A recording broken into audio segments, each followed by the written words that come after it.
Sons and Lovers by D.H. Lawrence. Chapter 12. Passion. He was gradually making it possible to earn a livelihood by his art. Liberties had taken several of his painted designs on various stuffs, and he could sell designs for embroideries, for altar cloths, and similar things in one or two places. It was not very much he made at present, but he might extend it. He had also made friends with the designer for a pottery firm, and was gaining some knowledge of his new acquaintance's art. The applied arts interested him very much. At the same time he laboured slowly at his pictures. He loved to paint large figures, full of light, but not merely made up of lights and cast shadows, like the Impressionists, rather definite figures that had a certain luminous quality, like some of Michelangelo's people. And these he fitted into a landscape in what he thought true proportion. He worked a great deal from memory, using everybody he knew. He believed firmly in his work, that it was good and valuable. In spite of fits of depression, shrinking everything, he believed in his work. He was 24 when he said his first confident thing to his mother. "Mother," he said, "I shall make a painter that they'll attend to." She sniffed in her quaint fashion. It was like a half-pleased shrug of the shoulders. "Very well, my boy, we'll see," she said. "You shall see, my pigeon. You see if you're not swanky one of these days." "I'm quite content, my boy," she smiled. "But you'll have to alter. Look at you with Minnie." Minnie was the small servant, a girl of 14. "And what about Minnie?" asked Mrs. Morel, with dignity. "I heard her this morning. 'Eh, Mrs. Morel, I was going to do that,' when you went out in the rain for some coal," he said. "That looks a lot like your being able to manage servants." "Well, it was only the child's niceness," said Mrs. Morel. "And you apologizing to her.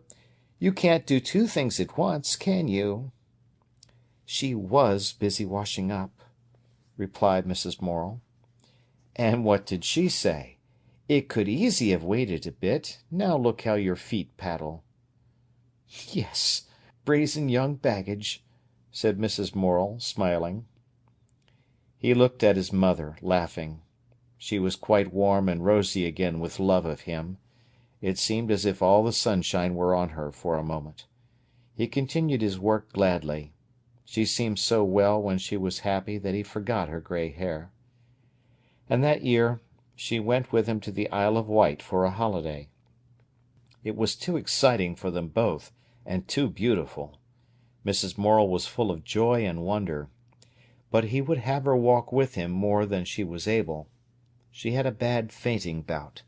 So grey her face was, so blue her mouth. It was agony to him. He felt as if some one was pushing a knife in his chest. Then she was better again, and he forgot. But the anxiety remained inside him, like a wound that did not close. After leaving Miriam, he went almost straight to Clara. On the Monday following the day of the rupture, he went down to the workroom. She looked up at him and smiled. They had grown very intimate unawares. She saw a new brightness about him. "Well, Queen of Sheba!" he said, laughing. "But why?" she asked. "I think it suits you. You've got a new frock on." She flushed, asking, "And what of it?" "Suits you, awfully. I could design you a dress." "How would it be?" He stood in front of her, his eyes glittering as he expounded. He kept her eyes fixed with his. Then suddenly he took hold of her. She half started back. He drew the stuff of her blouse tighter, smoothed it over her breast. "More so," he explained. But they were both of them flaming with blushes, and immediately he ran away. He had touched her. His whole body was quivering with the sensation. There was already a sort of secret understanding between them. Next evening he went to the cinematograph with her for a few minutes before train time. As they sat, he saw her hand lying near him. For some moments he dared not touch it. The pictures danced and dithered. Then he took her hand in his. It was large and firm. It filled his grasp. He held it fast. She neither moved nor made any sign. When they came out, his train was due. He hesitated. "Good night," she said. He darted away across the road. The next day he came again, talking to her. She was rather superior with him. "Shall we go a walk on Monday?" he asked. She turned her face aside. "Shall you tell Miriam?" she replied sarcastically. "I have broken off with her," he said. "When?" "Last Sunday." "You quarrelled?" "No. I had made up my mind. I told her quite definitely I should consider myself free." Clara did not answer, and he returned to his work. She was so quiet and so superb. On the Saturday evening he asked her to come and drink coffee with him in a restaurant, meeting him after work was over. She came, looking very reserved and very distant. He had 3/4 of an hour to train time.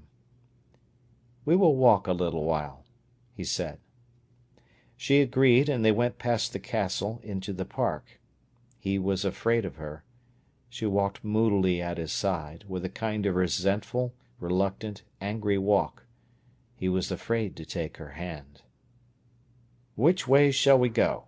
he asked as they walked in darkness. "I don't mind." "Then we'll go up the steps."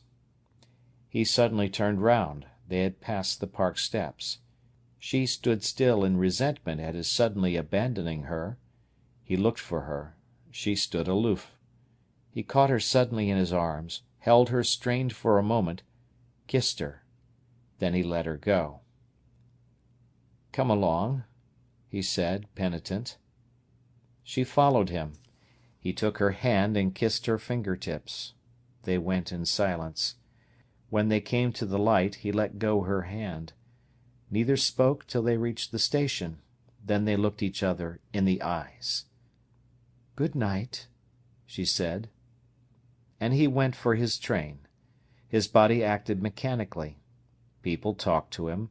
He heard faint echoes answering them. He was in a delirium. He felt that he would go mad if Monday did not come at once. On Monday he would see her again. All himself was pitched there, ahead.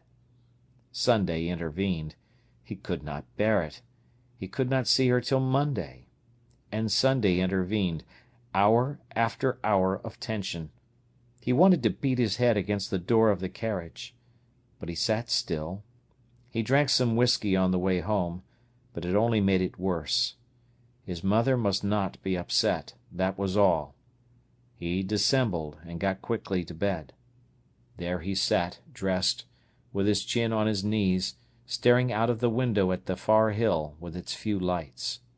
He neither thought nor slept, but sat perfectly still, staring. And when at last he was so cold that he came to himself, he found his watch had stopped at 2:30. It was after 3 o'clock. He was exhausted, but still there was the torment of knowing it was only Sunday morning. He went to bed and slept. Then he cycled all day long till he was fagged out, and he scarcely knew where he had been. But the day after was Monday. He slept till 4 o'clock. Then he lay and thought. He was coming nearer to himself. He could see himself, real, somewhere in front. She would go a walk with him in the afternoon. Afternoon! It seemed years ahead. Slowly the hours crawled. His father got up. He heard him pottering about. Then the miner set off to the pit, his heavy boots scraping the yard. Cocks were still crowing. A cart went down the road. His mother got up. She knocked the fire. Presently she called him softly. He answered as if he were asleep. This shell of himself did well. He was walking to the station, another mile. The train was near Nottingham. Would it stop before the tunnels? But it did not matter, it would get there before dinner time. He was at Jordan's. She would come in half an hour. At any rate, she would be near. He had done the letters. She would be there.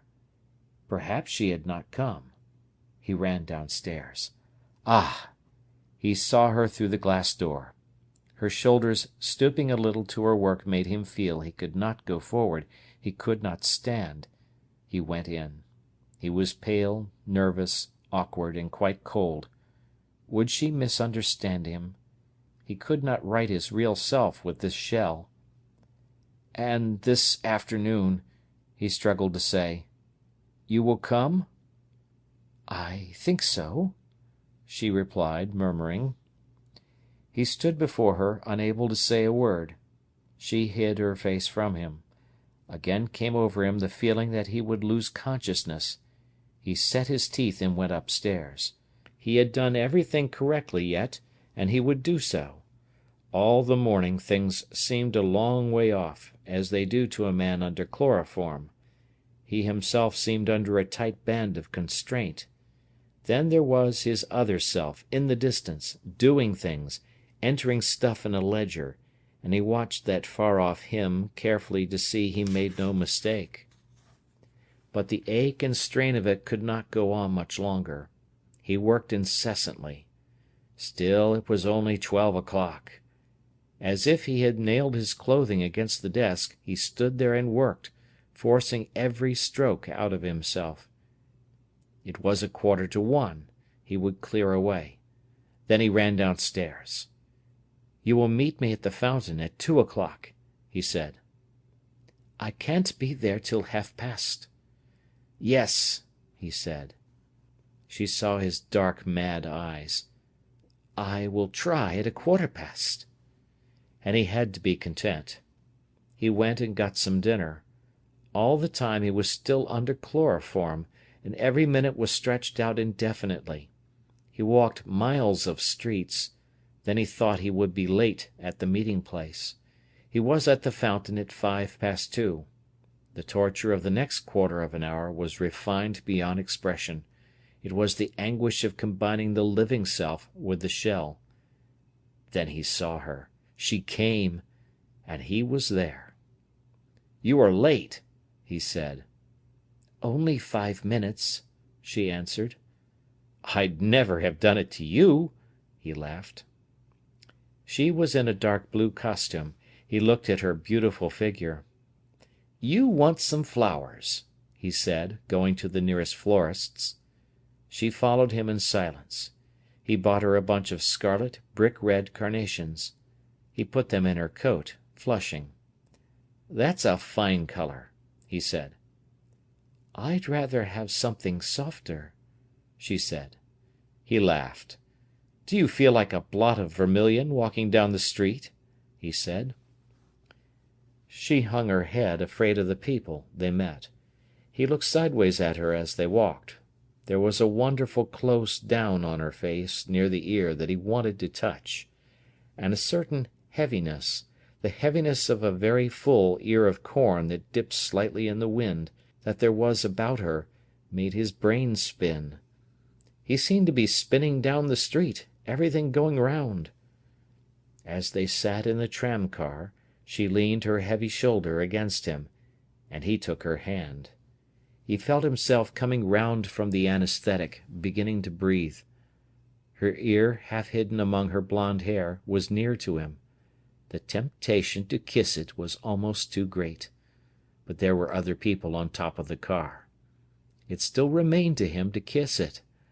After all, he was not himself, he was some attribute of hers, like the sunshine that fell on her. He looked quickly away. It had been raining. The big bluff of the Castle Rock was streaked with rain as it reared above the flat of the town. They crossed the wide black space of the Midland Railway, and passed the cattle enclosure that stood out white. Then they ran down sordid Wilford Road. She rocked slightly to the tram's motion, and as she leaned against him, rocked upon him. He was a vigorous, slender man, with exhaustless energy. His face was rough, with rough-hewn features, like the common people's, but his eyes under the deep brows were so full of life that they fascinated her. They seemed to dance, and yet they were still trembling on the finest balance of laughter. His mouth, the same, was just going to spring into a laugh of triumph, yet did not. There was a sharp suspense about him. She bit her lip moodily. His hand was hard clenched over hers. They paid their 2 halfpennies at the turnstile and crossed the bridge. The Trent was very full. It swept silent and insidious under the bridge, travelling in a soft body. There had been a great deal of rain. On the river levels were flat gleams of flood water. The sky was grey, with glisten of silver here and there. In Wilford churchyard the dahlias were sodden with rain, wet black-crimson balls. No one was on the path that went along the green river meadow, along the elm-tree colonnade. There was the faintest haze over the silvery dark water, and the green meadow bank, and the elm trees that were spangled with gold. The river slid by in a body, utterly silent and swift, intertwining among itself like some subtle, complex creature. Clara walked moodily beside him. "Why," she asked at length, in rather a jarring tone, "did you leave Miriam?" He frowned. "Because I wanted to leave her," he said. "Why?"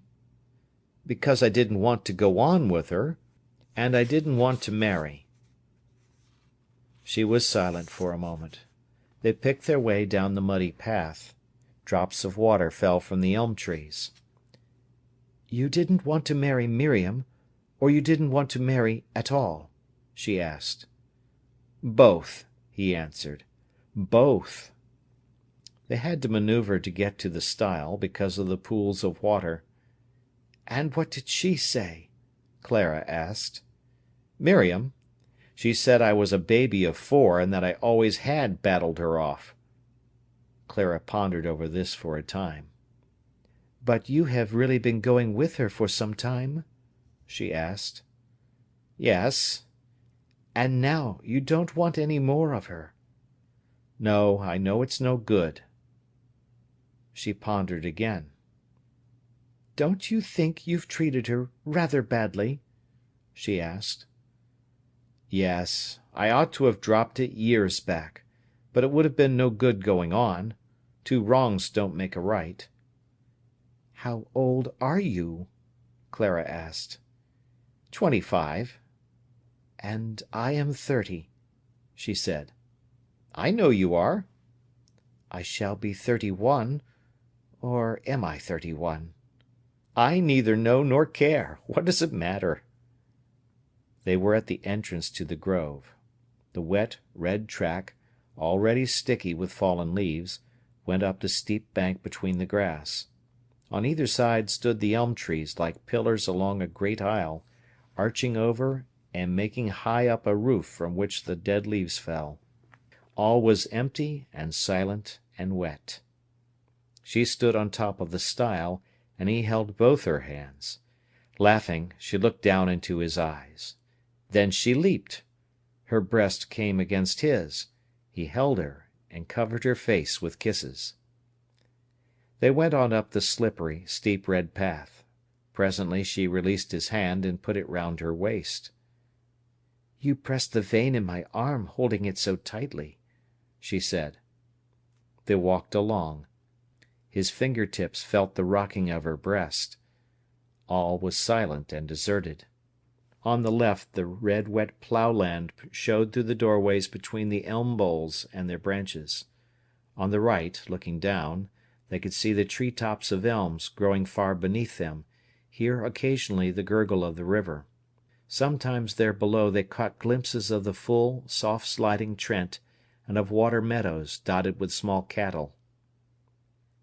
"It is scarcely altered since little Kirk White used to come," he said.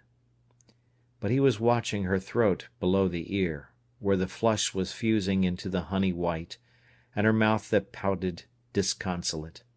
She stirred against him as she walked, and his body was like a taut string.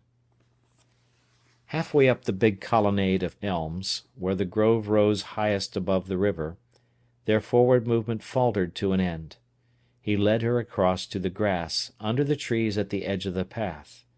The cliff of red earth sloped swiftly down, through trees and bushes, to the river that glimmered and was dark between the foliage. The far below water meadows were very green. He and she stood leaning against one another, silent, afraid, their bodies touching all along. There came a quick gurgle from the river below. "Why," he asked at length, "did you hate Baxter Dawes?" She turned to him with a splendid movement. Her mouth was offered him, and her throat. Her eyes were half shut. Her breast was tilted as if it asked for him. He flashed with a small laugh, shut his eyes, and met her in a long, whole kiss. Her mouth fused with his. Their bodies were sealed and annealed. It was some minutes before they withdrew. They were standing beside the public path. She looked at him, leaving herself in his hands. He went over the brim of the declivity and began to climb down. "It's slippery," he said. "Never mind," she replied. The red clay went down almost sheer. He slid, went from one tuft of grass to the next, hanging on to the bushes, making for a little platform at the foot of a tree. There he waited for her, laughing with excitement. Her shoes were clogged with red earth. It was hard for her. He frowned. At last he caught her hand, and she stood beside him. The cliff rose above them and fell away below. Her colour was up, her eyes flashed. He looked at the big drop below them. "It's risky," he said. "Or messy, at any rate.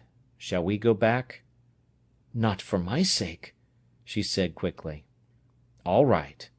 You see, I can't help you. I should only hinder. Give me that little parcel and your gloves. Your poor shoes."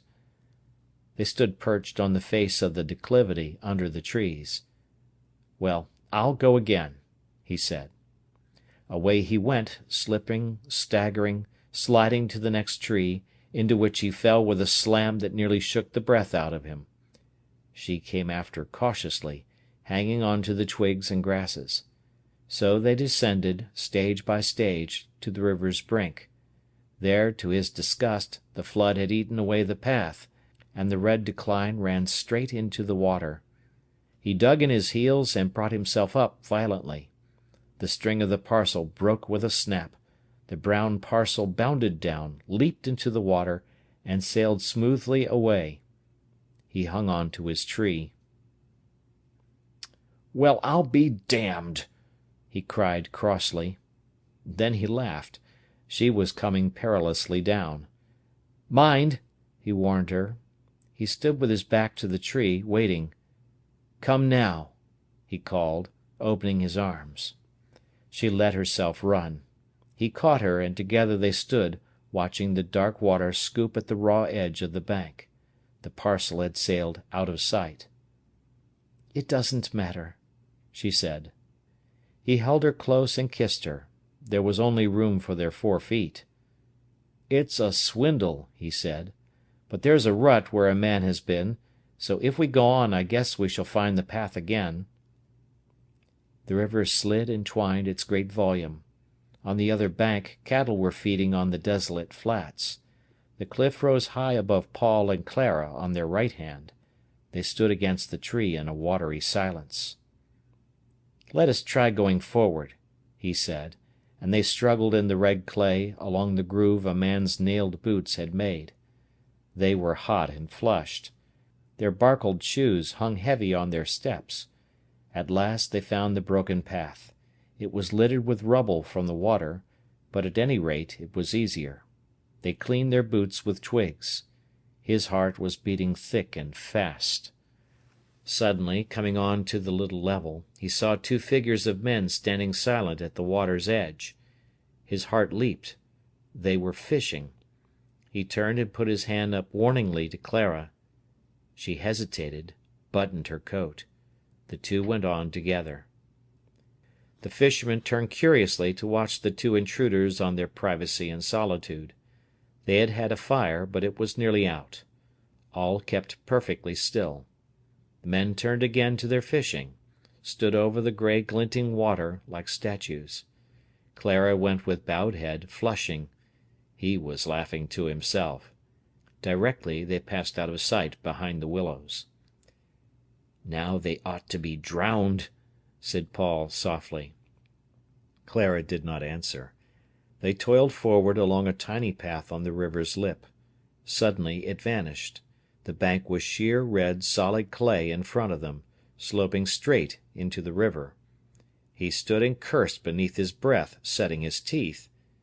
"It's impossible," said Clara. He stood erect, looking round. Just ahead were two islets in the stream, covered with osiers, but they were unattainable. The cliff came down like a sloping wall from far above their heads. Behind, not far back, were the fishermen.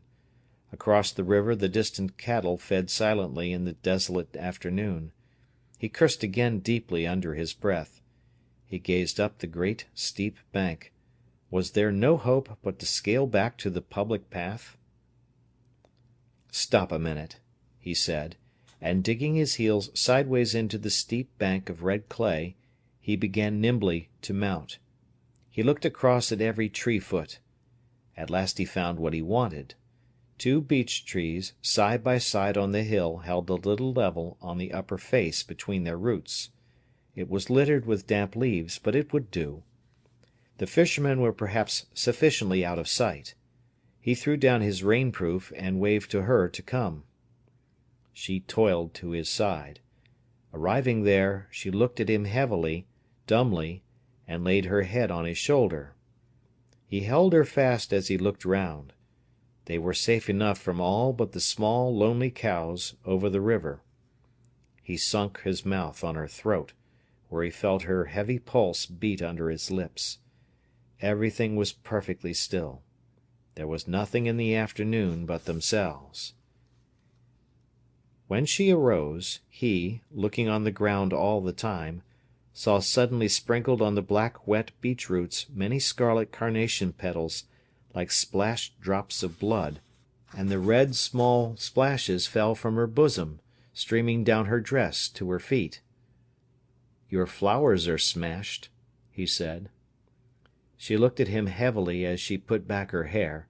Suddenly he put his finger-tips on her cheek. "Why dost look so heavy?" he reproached her. She smiled sadly, as if she felt alone in herself. He caressed her cheek with his fingers, and kissed her. "Nay," he said, "never thee bother." She gripped his fingers tight and laughed shakily. Then she dropped her hand. He put the hair back from her brows, stroking her temples, kissing them lightly. "But thou shouldna worrit," he said softly, pleading. "No, I don't worry." She laughed tenderly and resigned. "Yea, tha does. Dunna thee worrit," he implored, caressing. "No," she consoled him, kissing him. They had a stiff climb to get to the top again. It took them a quarter of an hour. When he got on to the level grass, he threw off his cap, wiped the sweat from his forehead, and sighed. "Now we're back at the ordinary level," he said. She sat down, panting, on the tussocky grass. Her cheeks were flushed pink. He kissed her, and she gave way to joy. "And now I'll clean thy boots and make thee fit for respectable folk," he said. He kneeled at her feet, worked away with a stick and tufts of grass. She put her fingers in his hair, drew his head to her, and kissed it. "What am I supposed to be doing?" he said, looking at her, laughing. "Cleaning shoes or dibbling with love? Answer me that." "Just whichever I please," she replied. "I'm your boot boy for the time being, and nothing else." But they remained looking into each other's eyes and laughing. Then they kissed with little nibbling kisses. "T-t-t-t," he went with his tongue, like his mother. I tell you, nothing gets done when there's a woman about." And he returned to his boot cleaning, singing softly. She touched his thick hair, and he kissed her fingers. He worked away at her shoes. At last they were quite presentable. "There you are, you see," he said. "Aren't I a great hand at restoring you to respectability? Stand up. There, you look as irreproachable as Britannia herself." He cleaned his own boots a little, washed his hands in a puddle, and sang. They went on into Clifton village. He was madly in love with her. Every movement she made, every crease in her garments, sent a hot flash through him and seemed adorable. The old lady at whose house they had tea was roused into gaiety by them. "I could wish you had something of a better day," she said, hovering round. "Nay," he laughed, "we've been saying how nice it is." The old lady looked at him curiously. There was a peculiar glow and charm about him. His eyes were dark and laughing. He rubbed his moustache with a glad movement. "Have you been saying so?" she exclaimed, a light rousing in her old eyes. "Truly," he laughed. "Then I'm sure the day's good enough," said the old lady. She fussed about and did not want to leave them. "I don't know whether you'd like some radishes as well," she said to Clara, "but I've got some in the garden, and a cucumber." Clara flushed. She looked very handsome. "I should like some radishes," she answered. And the old lady pottered off gleefully. "If she knew," said Clara quietly to him. "Well, she doesn't know, and it shows we're nice in ourselves, at any rate. You look quite enough to satisfy an archangel, and I'm sure I feel harmless. So, if it makes you look nice, and makes folk happy when they have us, and makes us happy, why, we're not cheating them out of much." They went on with the meal. When they were going away, the old lady came timidly with 3 tiny dahlias in full blow, neat as bees, and speckled scarlet and white. She stood before Clara, pleased with herself, saying, "I don't know whether," and holding the flowers forward in her old hand. "Oh, how pretty!" cried Clara, accepting the flowers. "Shall she have them all?" asked Paul reproachfully of the old woman. "Yes, she shall have them all," she replied, beaming with joy.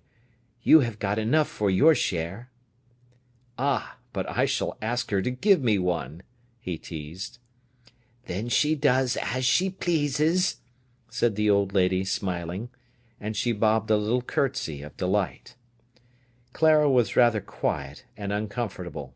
As they walked along, he said, "You don't feel criminal, do you?" She looked at him with startled grey eyes. "Criminal!" she said. "No." "But you seem to feel you have done a wrong?" "No," she said. "I only think, if they knew—" "If they knew, they'd cease to understand. As it is, they do understand, and they like it. What do they matter? Here, with only the trees and me, you don't feel not the least bit wrong, do you?" He took her by the arm, held her facing him, holding her eyes with his. Something fretted him. "Not sinners, are we?" he said, with an uneasy little frown. "No," she replied. He kissed her, laughing. "You like your little bit of guiltiness, I believe," he said. "I believe Eve enjoyed it, when she went cowering out of Paradise." But there was a certain glow and quietness about her that made him glad. When he was alone in the railway carriage, he found himself tumultuously happy, and the people exceedingly nice, and the night lovely, and everything good. Mrs. Morel was sitting reading when he got home. Her health was not good now, and there had come that ivory pallor into her face which he never noticed, and which afterwards he never forgot. She did not mention her own ill health to him. After all, she thought, it was not much. "You're late," she said, looking at him. His eyes were shining. His face seemed to glow. He smiled to her. "Yes, I've been down Clifton Grove with Clara." His mother looked at him again. "But won't people talk?" she said.